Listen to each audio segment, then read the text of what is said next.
Losing power. Attention, students! Miss Johnson clapped her hands to get everyone's attention. We will be dismissing school early today. Miss Johnson paused as a ripple of excitement passed through the classroom. Because of the blizzard.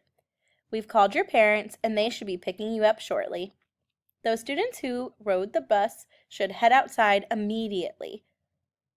Carla stood up and quickly packed her notebooks and pencils. She wanted to get one of the good seats on the bus and knew she had to hurry.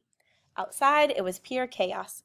The first snowflakes were already starting to fall, and crowds of children waited to get on the bus. By the time Carla hopped off the bus at the end of her block, the snow was falling thickly. The ground was covered in white, and the bus's tires made black paths in the powder. Carla watched as new snowflakes quickly made the tracks disappear again. When Carla walked through the front door, her parents were already home.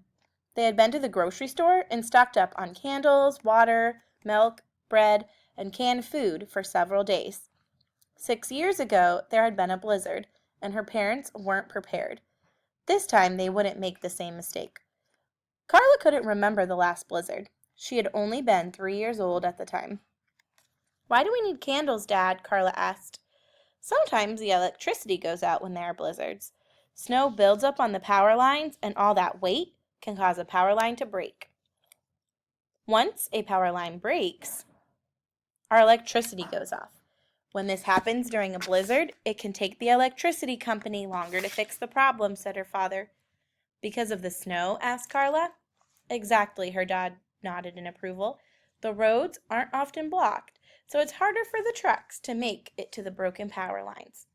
They switched on the television to watch the news. The weather forecast said that it was going to snow for another 12 hours. Carla smiled. If it snows for 12 more hours, she would definitely not have to go to school the next day. Carla spent some of the afternoon building a snowman and participating in the neighborhood snowball fight. When she came in for dinner, her cheeks were red from the cold. The house felt warm and toasty. Carla decided that she liked blizzards.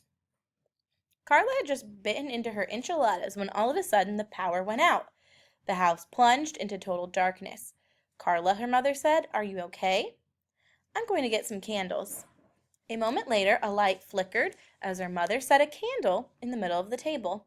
Carla thought that the shadows that the candlelight cast on her parents' face made it look like they were about to tell ghost stories. The darkness suddenly seemed a little bit scary. Her father went outside and came back to report that the entire neighborhood didn't have power. It looked like the power wouldn't come back on that night. "Will the heat go off?" Carla asked her dad. "Will we be able to use the water?"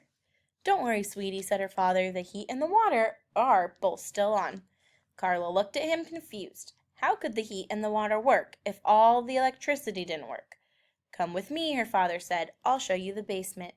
In the basement was a big metal tank with pipes coming out of it. "That's the boiler," her father said.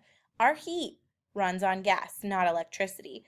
As long as the gas pipes don't break, we'll still have heat. The water is the same way. It runs through pipes in the ground. As long as those pipes don't freeze, we'll be able to have running water." Carla thought about this. "So there are different systems in our house?" she asked. Her father nodded. "Cool," she said. They went back upstairs and finished dinner. Afterwards, Carla and her mom made s'mores by melting marshmallows over candle flames. When Carla went to sleep that night, she felt lucky.